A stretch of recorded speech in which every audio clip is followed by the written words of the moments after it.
Hapa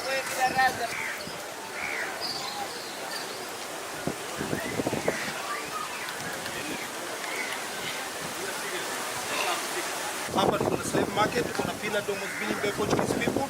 We have the place for the people coming for celebration of Prophet Muhammad. We could enter inside of the architecture ya Oman, architecture ya Morocco. Pia vile vile tuweza kuitembelea Sultan of Zanzibar his house. Kaona alikuwa akikaa na 4 wives, 4 apartment hiyo nyumba iko na conference.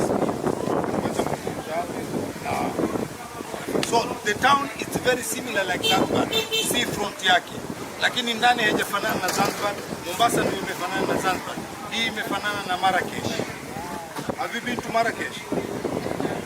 Casablanca, Morocco. Hiyo ni Morocco. Sawa, imefanana sana hii.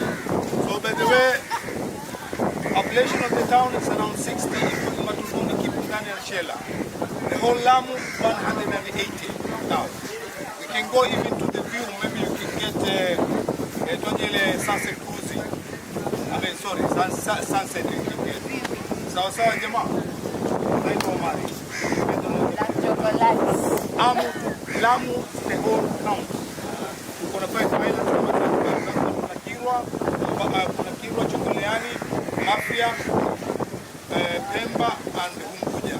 Na hii Amu iko na Amu, Manda, Baten, Dau and Kiwai. Sawa sawa jamaa. Vamos. Vamos.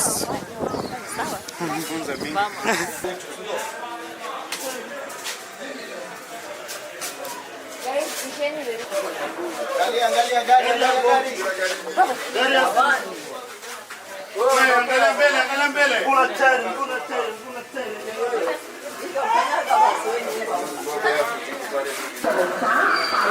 And select your items and find food from your phone. You get a code sent to your phone, then pick up your first goodies from any Christmas supermarket near you. Super easy. Now, angry. You'll be intelligent as you go. The bullets were over the camera. I was glad to death one of the doctors. Responding with bullets. I don't know. Where is the rain begins to be asked? Where did we stop listening to the people? We shall provide a full, effective, and expeditious response to today's prisoner event. Did you see that, our president? Did you see how he came up? Najua mengine ya pwani. Ni muungano baina Kenya na pwani. Hao wanakuja kama hilo. Mmejisikia sahau. Hii ndio mengine ya pwani. Wakati Kenyatta amechukua akaeka hii anga. Ilikuwa si anga, ni nazi na simba wawili Mwingereza na maji ya bahari. So iko kipo Mombasa African Republic au pwani African Republic.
Kenya ni hoteli ya pili katika East Africa after the Addis Ababa.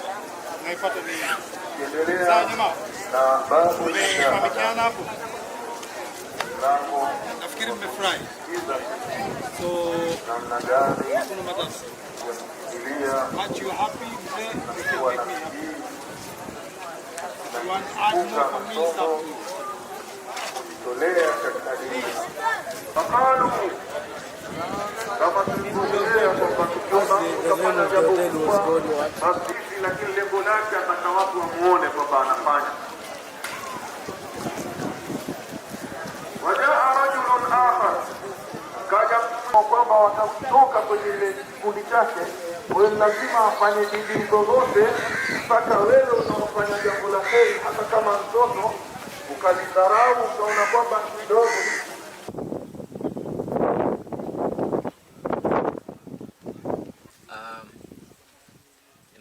It's interesting that this is our 11th year that we have been doing this trip. You know, I remember the first trip that we did, we were only 3 of us, and we went to Diani. Then the biggest trip, the biggest trips that we started doing was the Turkana trip. Turkana trip was a big one because it meant that we had to travel and camp many days, and it was also special because my grandmother was there. Oh, nice! That's amazing. And my daughter was only 1 year. And then the other. Oh yeah, we had a kidney patient on the trip, yeah? Yes, we had a kidney patient on the trip. Huela. Yes. And what was crazy is that Huela is a type 1 diabetic patient. And she's type 1 diabetic, she's hypertensive, she had this thing from childhood. She she had developed kidney failure. And was put on dialysis and actually required a transplant. At the same time, it was COVID time, and because of the way the situations were, Yeah. they decided to come to us to see if they could get help. We remember we traveled together at that time. Yes. Yes. And how did Huela fare? Wow. Me, all the time I was scared. Maybe we'll have to call for flying doctors to take her back to Nairobi. Because personally, she told me her doctors are against that. The traveling. The traveling. To go to Turkana, because Turkana again is very hot. Yes. Okay? This is a patient who has been on dialysis. Alright? Kidneys have completely failed. And the only thing that we have done is fascia manipulation by Steco. Alright? We have put her on our care program. Yeah. We have also put her on our functional restoration exercises. Okay? And then we decided to put her in raw nature. This is the raw nature we are. Yes. Okay? Because as I said, we have been doing this trip for the last 11 years. So we decided to put her in raw nature. Raw nature where there's no toilet, there's no running water, there's no assured place to sleep. Not even assured of the food. Not assured even of the food. We might go hunting for the Yes, food. for the food. And then now Turkana is even more drier than here. Here at least you have water. Yeah. Turkana it was crazy in Mukamba. Desert. Yeah. Desert. Do you remember when we came across those ladies? Yes. We had to donate our lunch. We said we are Along going. the way. Yes. We donated our whole lunch because we met them with deplorable situation. They actually came from nowhere. You know, we were driving. The truck that we had the truck, and then we had my truck. The truck that was carrying the team was ahead of us. Okay, and it passed. So they saw the truck. This place looks, it's all rocky actually. It's all rocky. And then these people, when they saw the truck, and then they saw there's another car behind, they ran to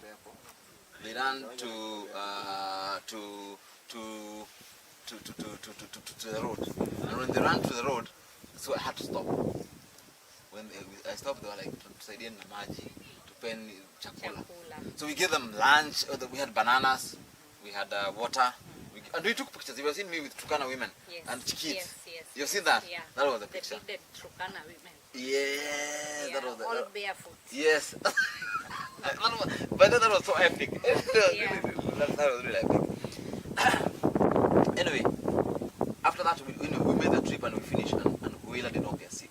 Then we did the mafia one, and we put Huela on it again. All right? Yeah. And she made it. I remember she was showing me her WhatsApp status. One of her doctors just looked and asked her, "Are you sure?" Of what you're doing. Yes. It looked like suicide to the doctor. Exactly. It was exactly It was more suicide. than suicide. Because me, I've told her, look, You've tried dialysis. Yeah. You've tried medication for diabetes. You've tried medication for hypertension.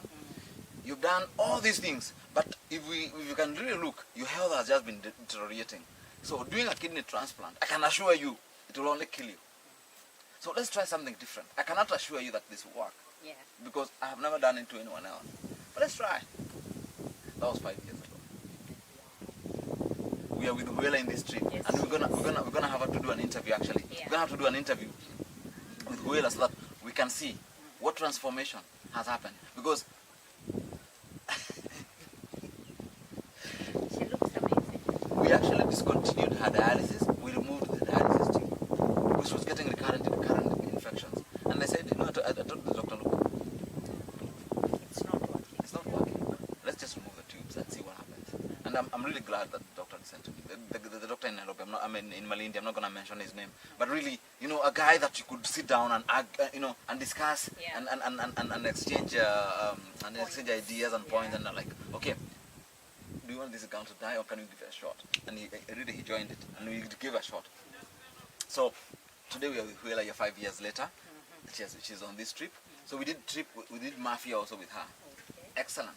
She actually swam with the what are you calling The that fish? dolphin. No, not the dolphin. The whale. The The whale shark. whale The shark. whale shark. Oh, This she one, did. yes. Yes, we have a video. We actually have a video with her swimming with the whale shark. That's amazing. Wow. Yeah.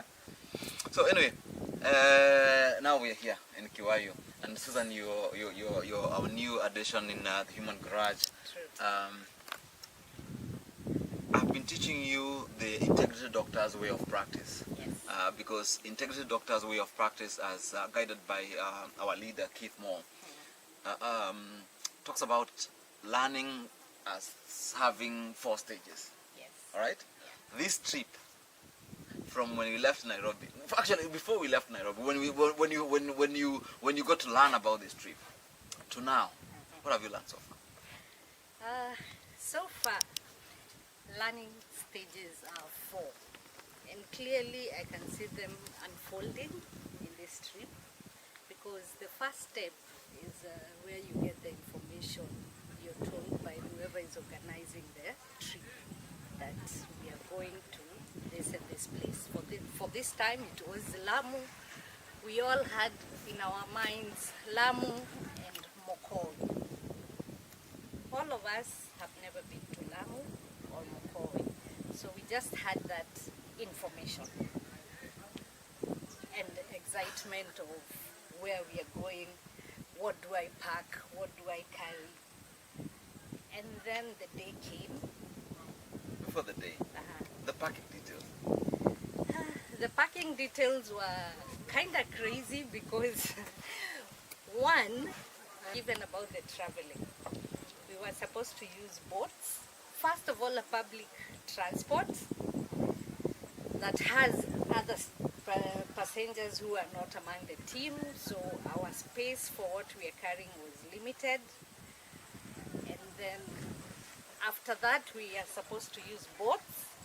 We have to put into consideration that we don't want to sink in waters that we don't know. So our packing had to be specific. No suitcases, no heavy luggages. Yet we are here for 7 days? 8. 8 days. And we had to carry light. It was not easy, especially for the ladies, me being one of them. You pack, you unpack, you pack again, you unpack. But eventually we did it. And then we came the day of travel. The bus came. The excitement was still there. And then the second step of learning, which was So the first step, what do you call it, the first step? the first step is called Awareness. awareness. Right. We were aware Of the trip. of the trip and what we need to do and the day of travel and the name of where we are going to. And the name of where we are going to. Uh-huh. And that's all we knew. Yeah, true. As you can see, we are already on the trip and having a delicious lunch. I'll keep it here for a second. Yes. So we had that information. Then we came to the second step. The second step is called the awkward stage. Because after you have all this information, you have to bring it to reality. In the parking, actually. In It the parking started list. in the parking list where you don't know what to park. And then we all went to our pickup point.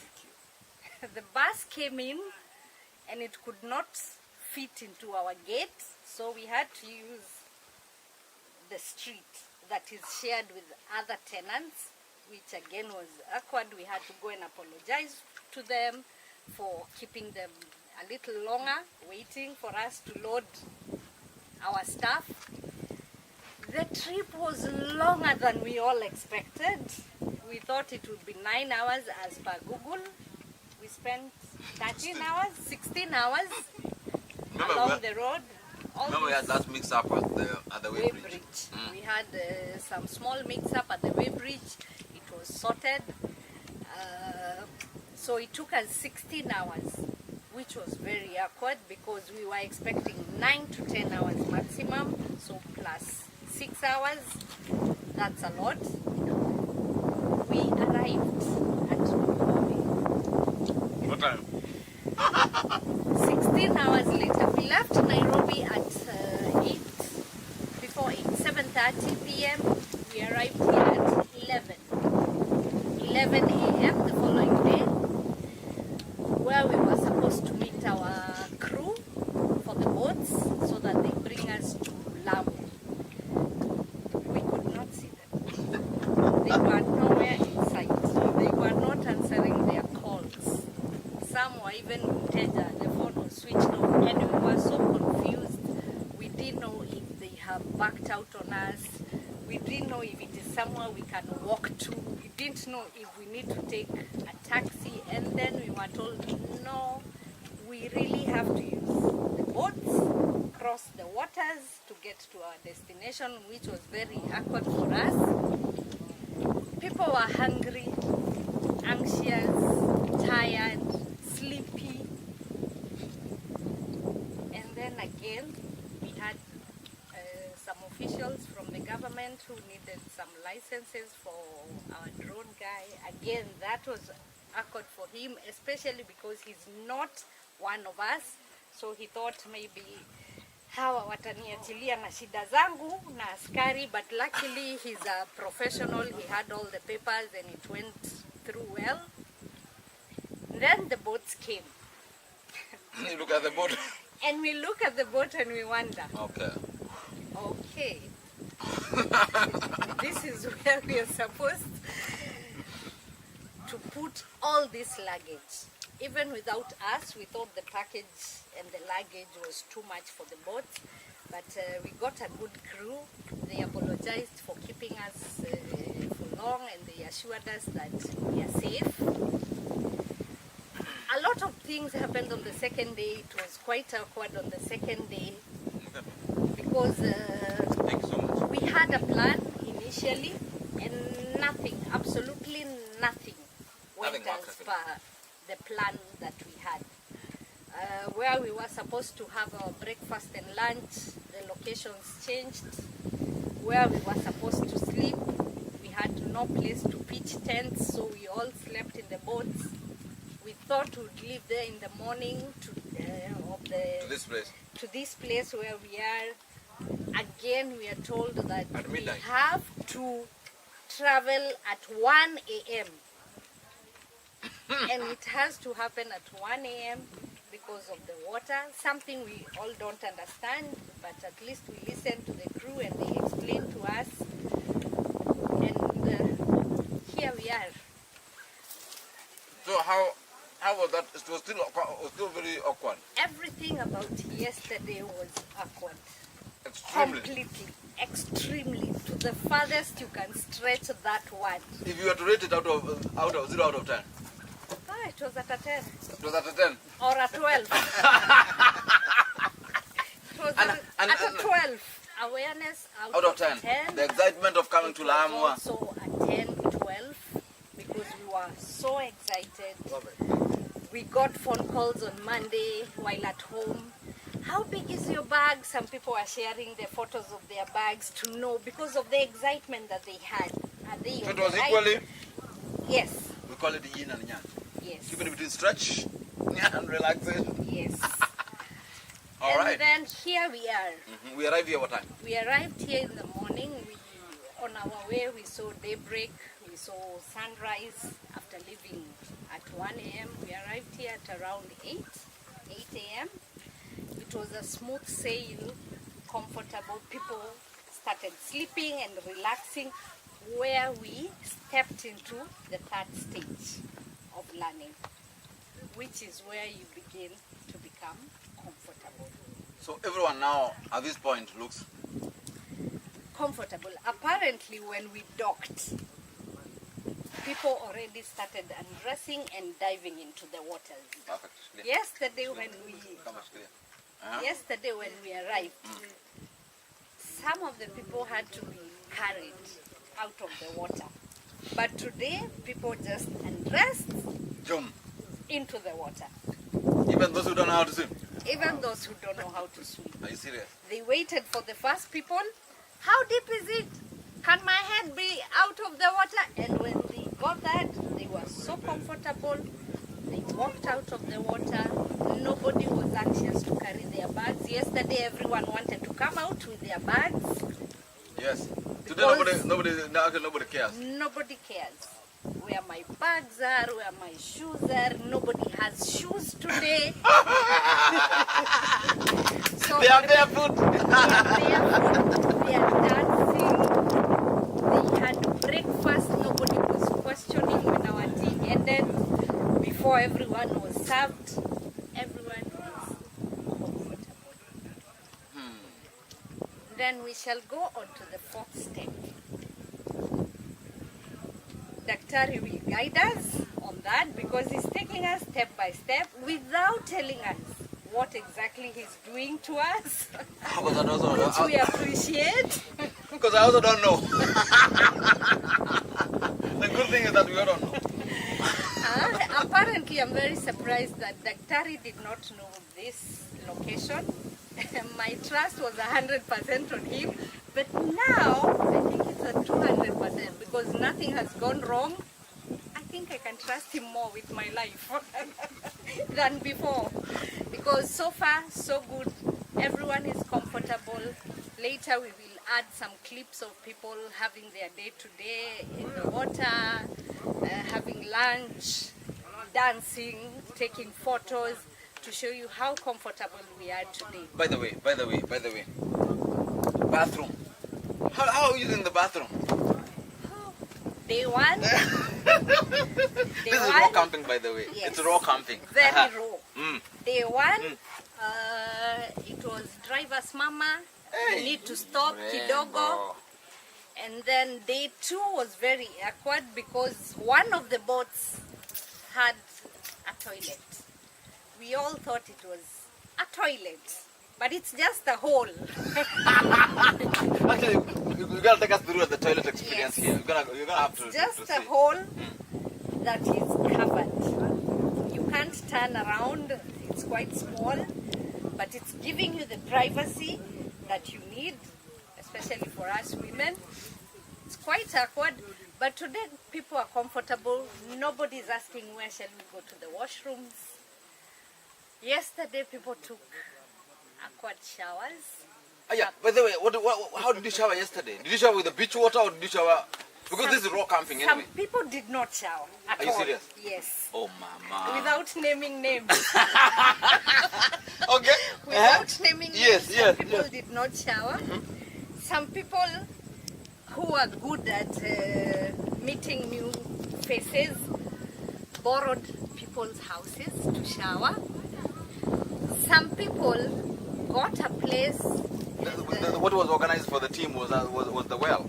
It's a well, Yes. and the well and the location of your shower are not exactly at the same point, so you carry the water and go and take a shower, a quick shower, because a lot of other people, by the way, we are 35 in the trip, so it's a long queue. Minus the crew. Minus the crew. 35 people all the way from Nairobi. The crew, we found them here, so we are not counting them as part of us. No, they're 12. Although They're 12. there are 12 of them, because they are the ones who are supporting us in the transport, in cooking, taking care of us when we need something, because this is their hometown. And today we are at a different location. Doc, the name of the location again? Yes, Kiwayu Island. And I created for you. I mean, I said it. It's rock camping. I don't want guys to get stranded, huh? So, I don't want anybody to say, I did not shower. I don't want that. Yes. No, because, okay, come on. Yes. So today,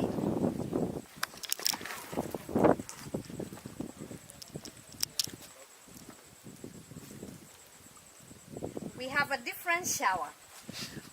Our doctor is an inventor of many things. And today we have a shower. This is our shower. We are going very raw in everything we are doing. As you can see, no cubicles, no nothing. But we are having fun. A lot of fun. So ladies come here and they shield each other with the lassos. Yes. We And put then water here. Put water here. You have a tap. We open the tap, small quantity. You pull this You depending pull for each on other. your height. It's all about team. So it's team teamwork. building. So team building here. So what are we doing? We have two people holding the shuka for you Yes. to cover you, Yes. and you have other two people holding the shuka for you here. On Actually, this sometimes side. you don't even need this shuka Depending on the on time. the time. Yes. So two people holding the shuka for you, and one person here to pull for you the what? The toilet, and then for you to what? Depending on your height. And then this is our shower at Kiwayu. And we You have to shower like a enjoying it. team. Yes. How many people are showering? 4. 4. But one person is getting the shower. Yes. You touch the water, move Bare. aside. We are all barefoot and enjoying it. Proper adventure. Yeah. How do you like Proper adventure. So far, so good. it? Rate it out of 10. Out of 10, I give it a 12. Are you serious? Yes. I have ticked one of my personal checklists. Are you sure of you're not coming- exaggerating to No, impress me? no. Coming to Lamu has been on my checklist, and here I am. Not only to Lamu town, but to different islands, because for the 8 days we'll be in different islands. We'll keep updating you as we move on. Wow. Thank you. You've never been. Have you been? You've never been to a trip. It's first time. Yes. Tell us your experience. It's my first time, but having been to the last time, I don't know what to say about the trip, but Yeah. it's magic. Full of adventures, things, natural air. We're having fun. How was it yesterday compared to today? What's the difference? Yesterday was we don't know what we are going to. We never knew what would happen next. Before yesterday, let me stop there. When I called you and I told you you're doing a Lamu trip, right? When I called you and said we're doing a Lamu trip, and I told you this time you have to come. What was that? How did you feel? It was my first time to come to Lamu. Yeah. I was afraid of water. Yes. I thought I heard what it was Yes. until yesterday. But I'm saying, what was the feeling when you knew you were coming to Lamu? I'm going to Lamu. I was excited. You were very excited because you were aware of going to Lamu. Okay, have been waiting to join the crew. Uh-huh.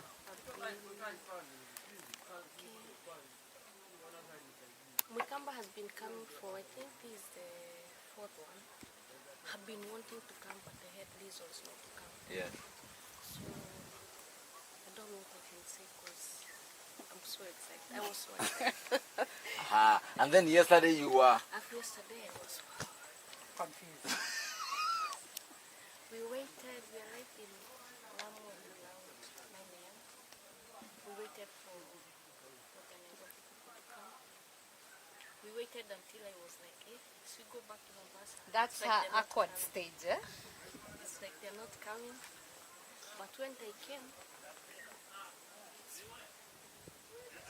Did you shower yesterday? How did you do it? How was that experience? it's a new experience.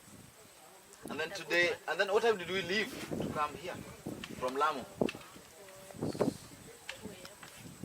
Is it 2 or 1? 1 a.m. It's true, exactly, it's true. It was 2, yeah? Then we went After picking mom. Yeah, yeah. after picking mom, we left 3 hours.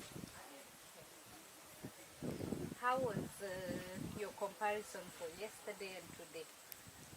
New things keep on happening. Okay. I even don't know what we are expecting next.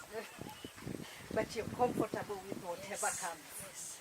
So again, she's on the third day, the third step of learning, which is where you become comfortable.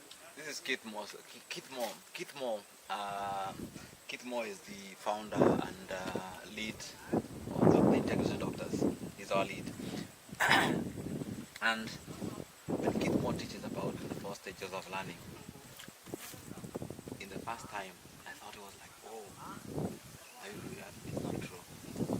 But it's an experience, and I enjoy bringing my team to experience it, so that, because even the kind of practice we are practicing. Yeah. You've been in our office how long? Almost 2 months. 2 months. Yes. It's awkward, isn't it? Yes, it is. The first time is My very first experience with dentistry, I had some back pain, and I was expecting to be told to lie down and some whatever magic to be done on my back. But surprisingly, there is nowhere he touched my back. It all happened on my arms, my legs and feet, and somewhere around here. So it was quite awkward. But the results, amazing. Amazing, excellent. Have you used this? Today will be my first day. This one. It's called shower by 4. Good shower. My biggest first time experience in this trip, I swam in the sea. Story for another day. For another day. Water is coming back now. Guys have eaten. You can you can see, guys are just eating and serving food. So yeah. Thank you. And the other days and the other islands that we shall visit while we are on this trip. Thank you. Hata ungengoja tupandishe hii yenu. Lakini enda tu. Haya tushifti. Tushifti ngazi.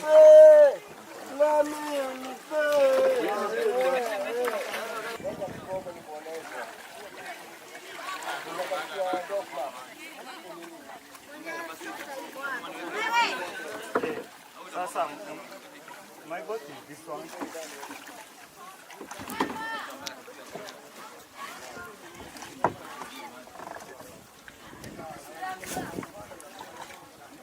Nakuja.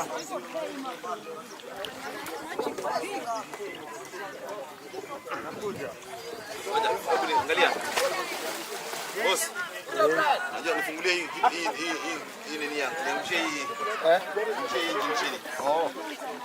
Wanateguaga hapo. Alafu na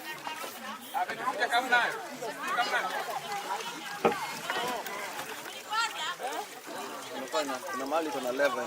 Kuna level.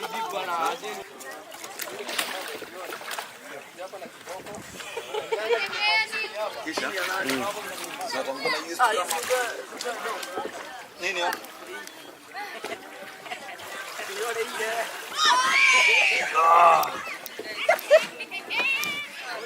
That's it. Yeah?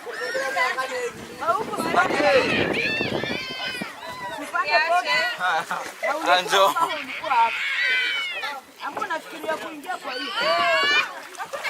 Haya kuja.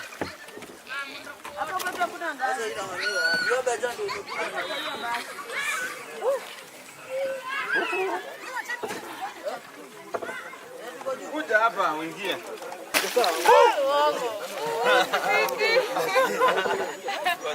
Nimejoba estimate.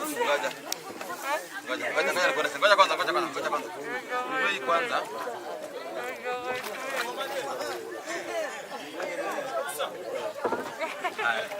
Sasa. Okay, so step here. Step here. The other leg, step on my hand.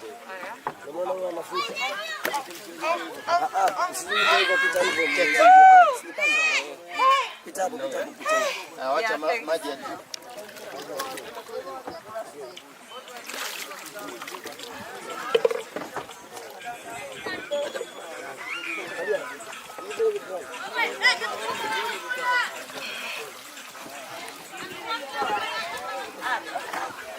hapo najiweza.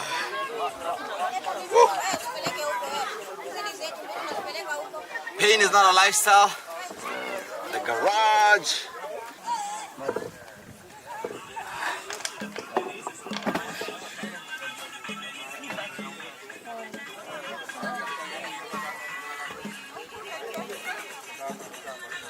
The camping site is really nice, eh?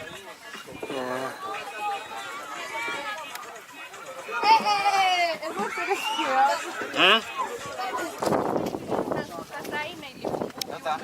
Kwa hiyo sailing unaweza tu kutambaa. Alafu watu wafunzwe. Musa. Hizi ndio hapa mkono wasipata fresh sio? Hizi ndio hapa. Alia. Mimi niko peke yangu na wao wote nanga kisha. Nimemsikia wewe.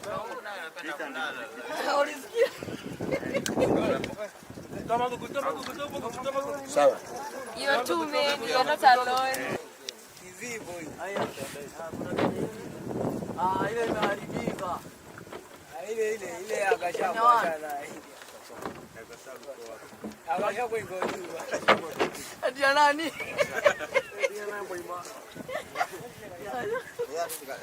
Hizi bodi zitanini? Za umana. Pia simani. Na grand. Sunset cruise. Wageni wanalipa pesa nyingi sana kwenda Sunset.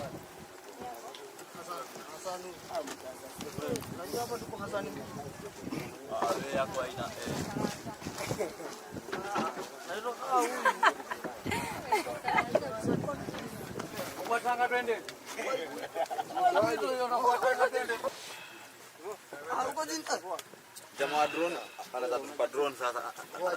Anatupa drone kwenda kwa angani kwa hiyo. Yuko wapi? Yuko wapi jamaa wa drone?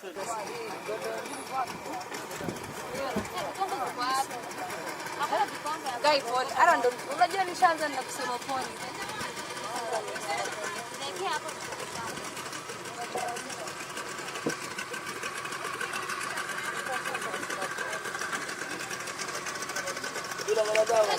Inaitwa tamarind juice. Tamarind juice. Kiwayu style. This is your captain. Barefoot guy. Sunset captain.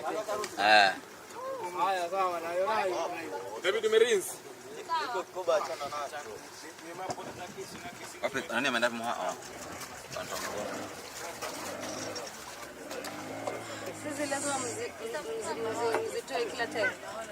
This is your captain, the barefoot doctor. Navigating a sunset cruise using traditional dhow. In fact, my captain name is the dinghy captain. Is the dinghy captain. That's my captain. In fact, tomorrow I wear my regalia, my certification T-shirt, the dinghy captain. So this is an old Swahili dhow. We call it the Mozambique casa style. We're gonna go up the archipelago and be able to enjoy a wonderful sunset, and then come back to our camp. Our camp is already set. Come back for dinner, swimming, bonfire, storytelling.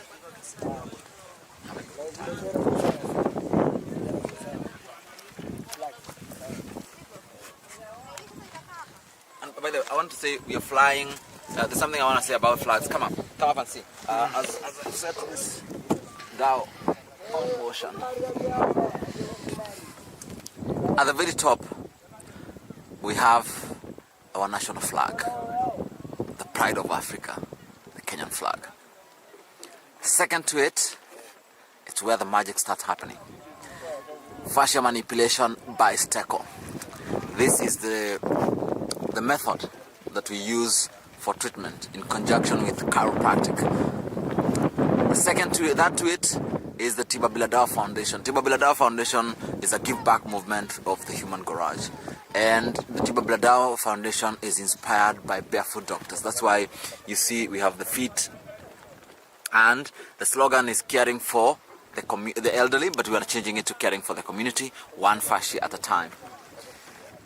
In the other boat, the middle flag is the flag of the Human Garage.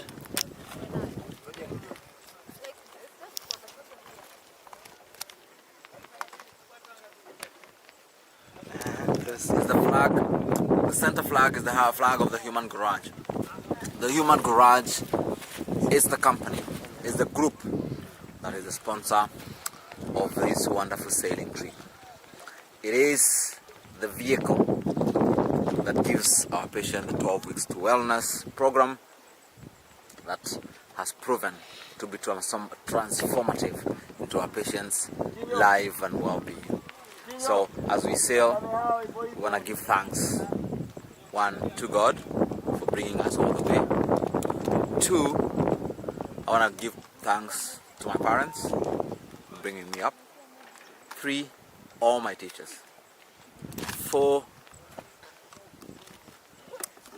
all my trainers and my teachers for my professionally. But now I want to thank Luigi Steko for the opportunity of me training to be a doctor of fascia manipulation, number one. Number two, also to be a first teacher of fascia manipulation in Africa. I really thank Luigi Steko, his family, and the Fascia Manipulation Institute. I also want to thank my team for bearing with me. I always come up with crazy ideas, and sometimes it's really difficult for people to keep up. But I'm really excited that my team also bears with me and is able to keep up.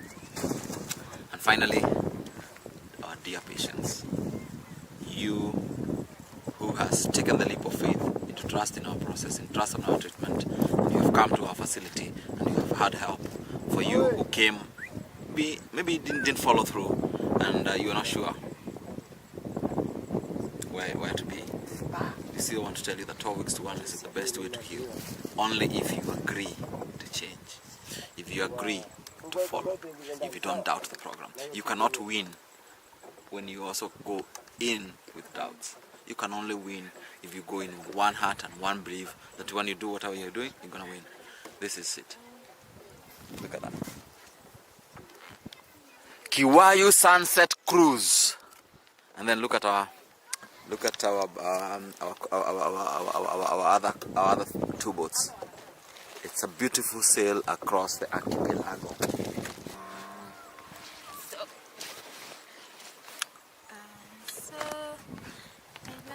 I love nature, and I feel like going on a trip like this where you're connecting with nature and cooking here, swimming here, playing around here, interacting with the community, it helps somebody to heal their inner child, and it's very amazing. Like right now we are going to watch the sunsets. Lamu is amazing. Karibu Lamu. #MagicCare. We are going to see the sunset. It's very interesting and very fantastic. Wow.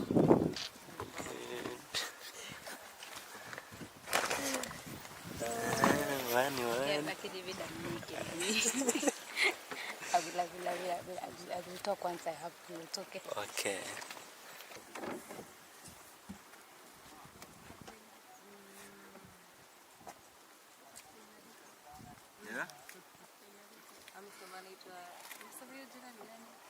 Mimi, the dinghy captain. The dinghy captain.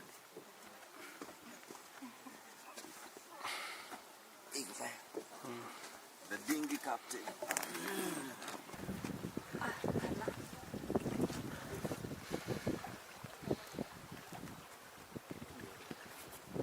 Namwona ile mara kwanza ulifunga. Sababu ilikuwa upepo ni mwingi kama sasa hakuna upepo mwingi sana ndio naifuta. Ati? Last time ilikuwa upepo ilikuwa kidogo strong, sasa hii iko very calm, so unaona naivuta Ile mara kwanza nilipanda kujua. Ulifunga sijui. Nilifunga juu sababu upepo ulikuwa huko mwingi. So ingefunguka. Rembo, capture the sunset. Capture the sunset.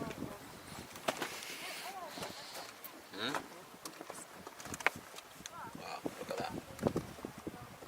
Sailing the dhow. You know, I told you I'm a dinghy captain. So sailing the dhow, it's all about the monsoon winds.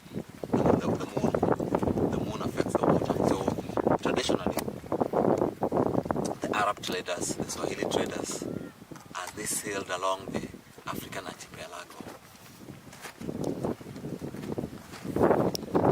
across the African archipelago, they relied on moon and stars to navigate these waters, to know where the wind goes. Our captain later on, as we sail, he'll tell us, the Miami na wewe, what that means. Mimi na wewe came from the motivation which I had between me and my friend, that we used to do business with other people, but it wasn't like business because we were just like working there, but not permanently. Unless we get the job is when we get our commission. So by the time we thought it's better to have something that comes from between two of us. We couldn't like it for the success in the future. And luckily we found a way managed to get the dhow, and we managed to have it, and we're very happy with it. So far everything is going good, and now we're expecting to do more and more.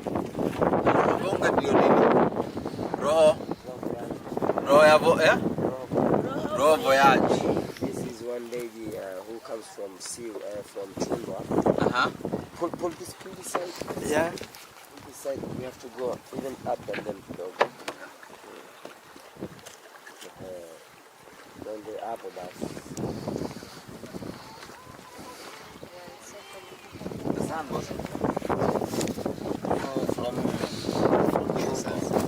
She has a company. She's a doctor. She has a pharmacy, I don't know, in USA, and she has a group of tour, which she does the tour from Egypt all the way down to the coast. Yeah.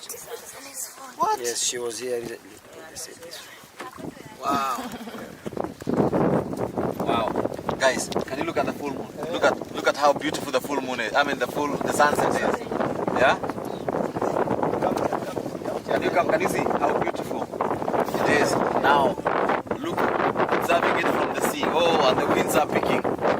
Oh, the sail is just starting to have fun. There you go. So, tell us about the moon sailing. Tell us sailing. Traditionally, you have no equipment in this dhow.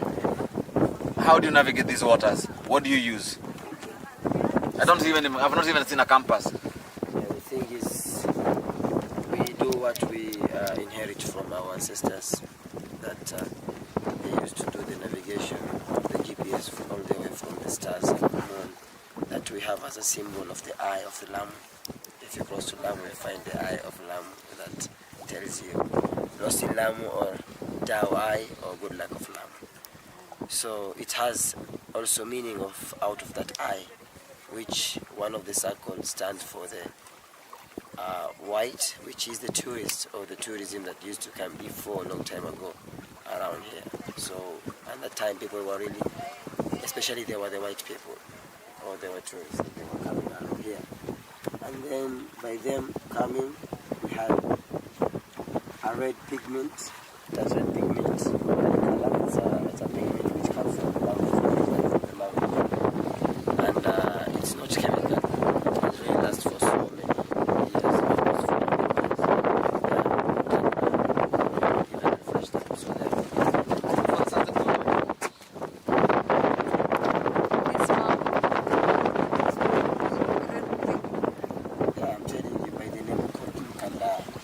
wonder. So the thing is that honey has a special taste because it has a very delicious combination taste of the nature flowers and the sea environment, salty.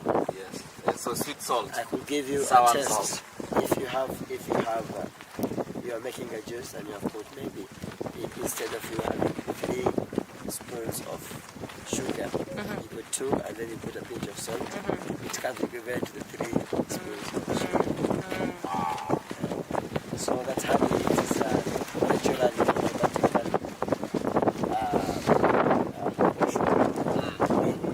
But if you taste it, That I feel like I can try that honey. I don't like honey, but this one, this one I'm curious. Yeah, this one I'm willing to get. This one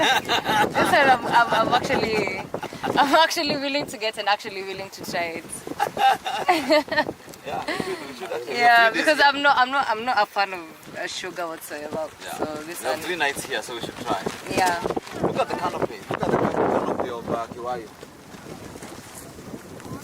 That's the gate you guys were talking about, Sama. The gate. Sama, the gate is there. What?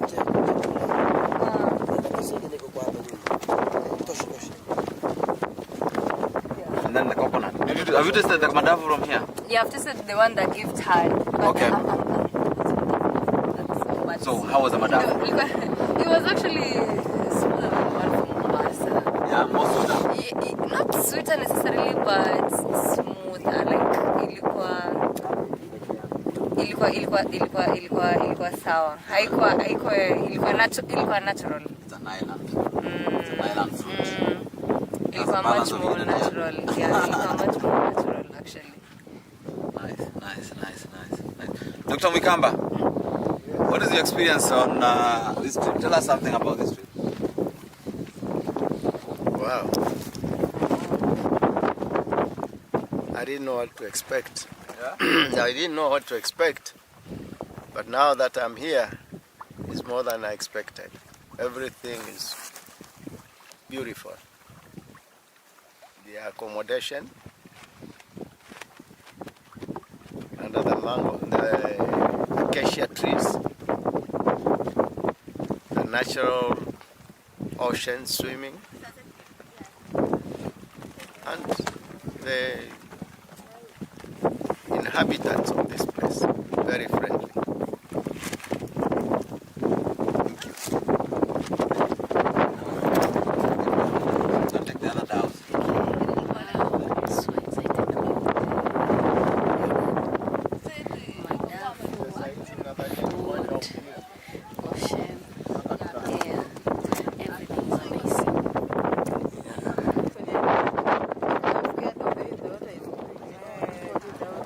The other one.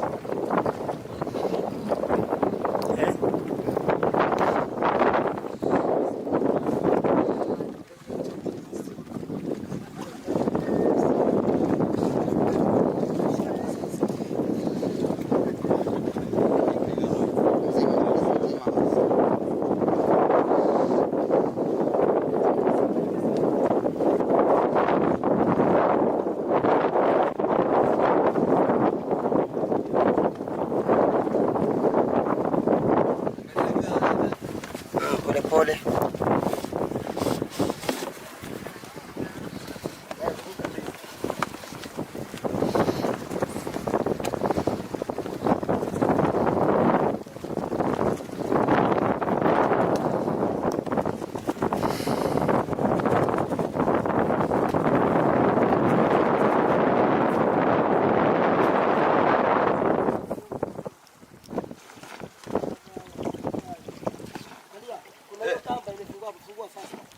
Gani hiyo? Hapo Hiyo, iko haya, sawa. Fungulie yote. Ama legeza tu.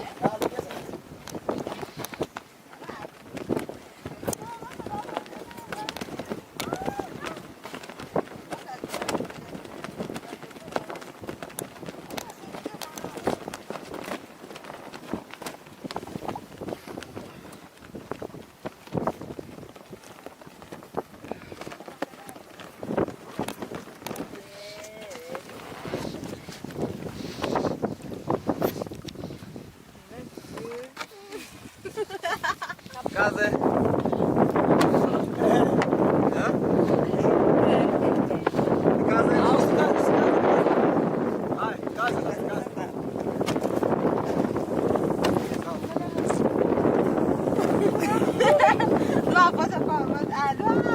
Excuse me, my dear, put to your side.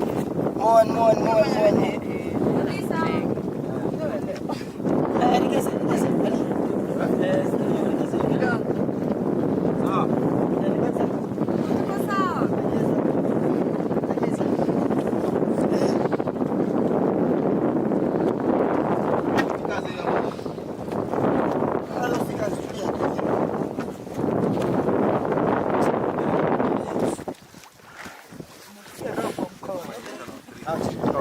Oh, sorry.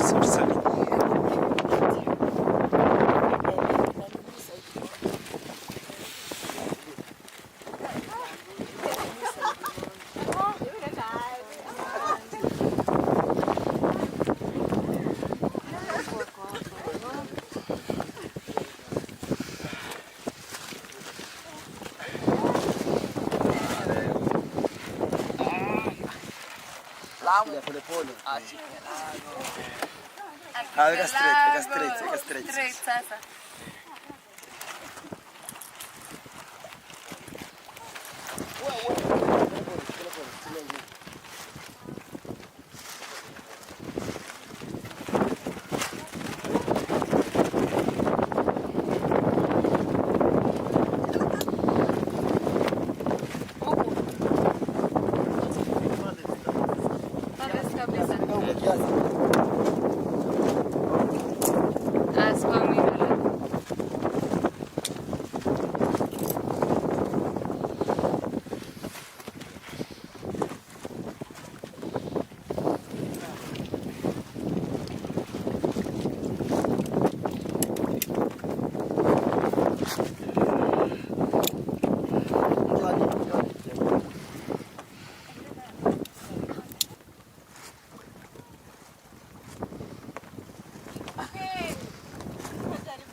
Hapo kuja sukuma mpaka izunguke kiasi. Ikishaje upepo unaingia straight. Feel it. Ukiachilia inakwambia yani nisukume kidogo. Nichekenye yani. Tosha hapo. Straight hapo. Sasa after every like 5-10 seconds utasikia na kugonga. Smooth just. Unaona venye inakwenda hivyo? Angalia sasa ngishika. Venye unataka. But anakupatia direction. Take me here. If you need me to be there, you have to drive me this way. Sasa wewe angalia down, itaenda stable, straight for you. Stable, straight. Bado hakuna wili na. Nakwambia itaenda hivyo straight, stable, calm. Just feel it. Love it. Unaona hii ndio nyama yake. Sasa ni hii tu na hii ni hii. Unaona? Hii inaoshwa kisha natia ile na dawa yake kidogo.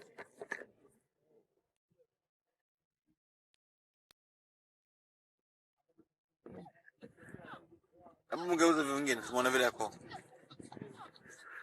Chakula yake ni hii. Unaona hii? Only this one. Unaona? Nifuta kibango kwa sisi wapi?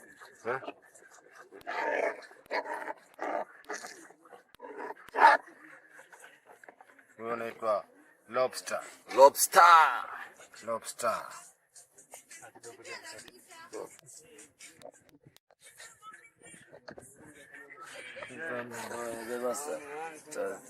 Osha hao tia ile dawa yako ya yana.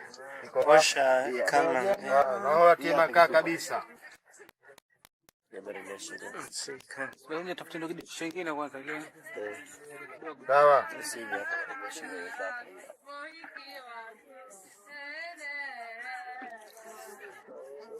Sawa.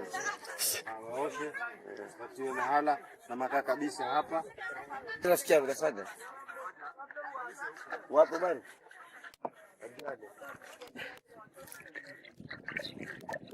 Iko wapi jana ile dawa? Sio wao sio katia dawa. Ama semaji? Kwanza osha. Osha kwanza tia makaa. Tia makaa? Tia makaa. Awatie dawa, mbona awatie dawa? Awatie dawa wote kisha ndio wasema makaa. Itaenda kuchoma unacho. Kama shika tamu, sikiza mimi. Sawa.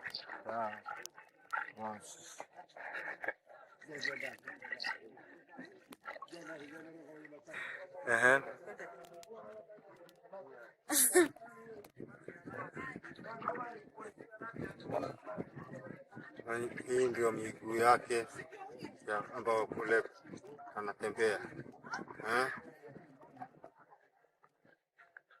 Na hii mjito. Eyes. Na hii eyes.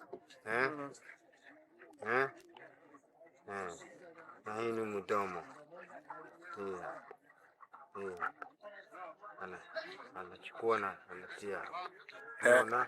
Kata sasa. Kata. Ikate. Sasa ni kata. Ni kata.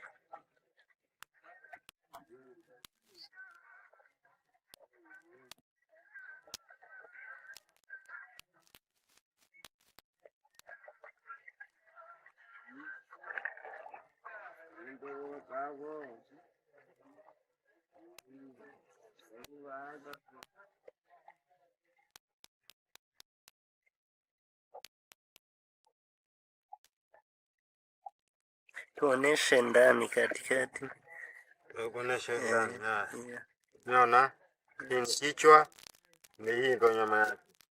Na hii. Sana. Taona?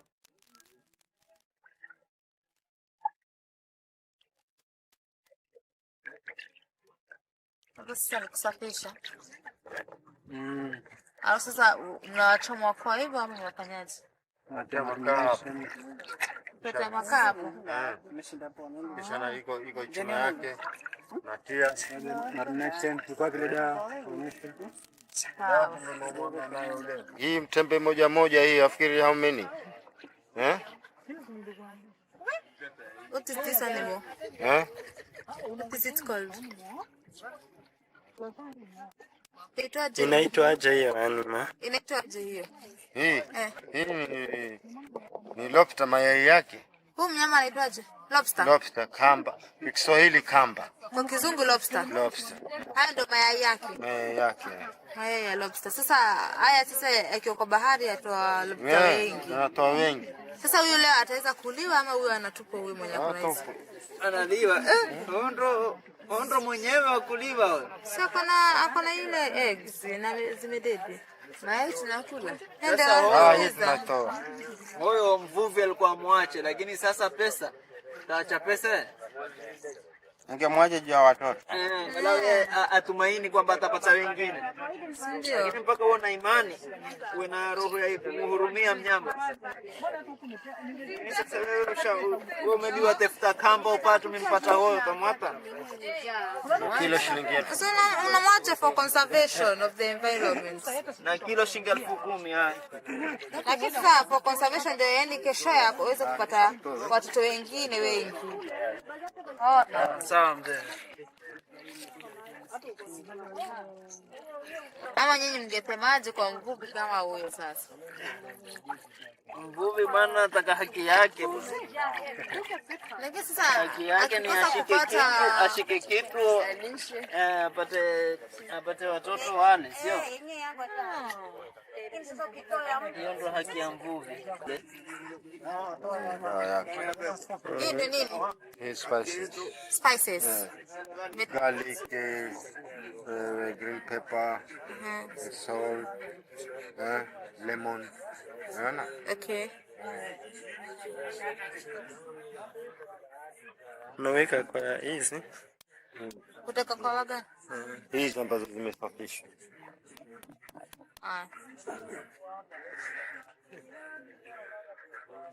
Na hii natia hii.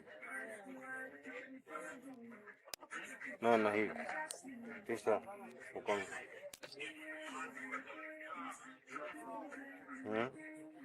Natia taste.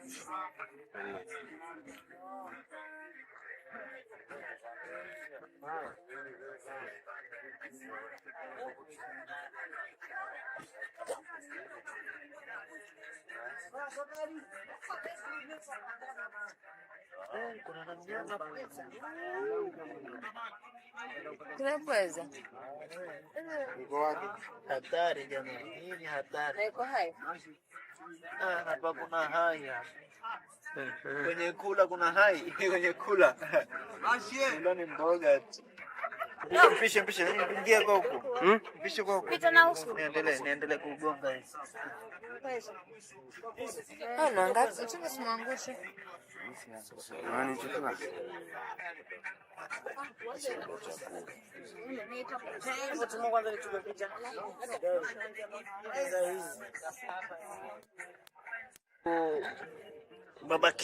Barbecue waya hii, inaitwa barbecue waya hii.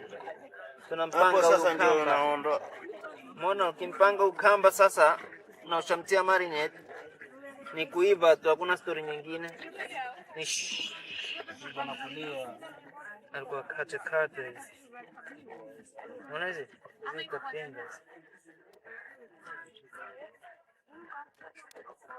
Wadudu wao tunapangoni na mazao.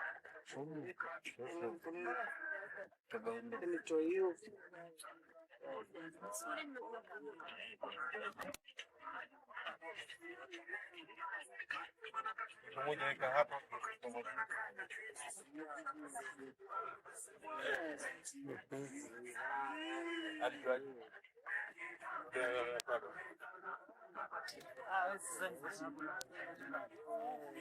Kumwambia ndio process ya kutoka. Ule mlanganyiko wa watu Hata tumwangalie. oh siaje pizza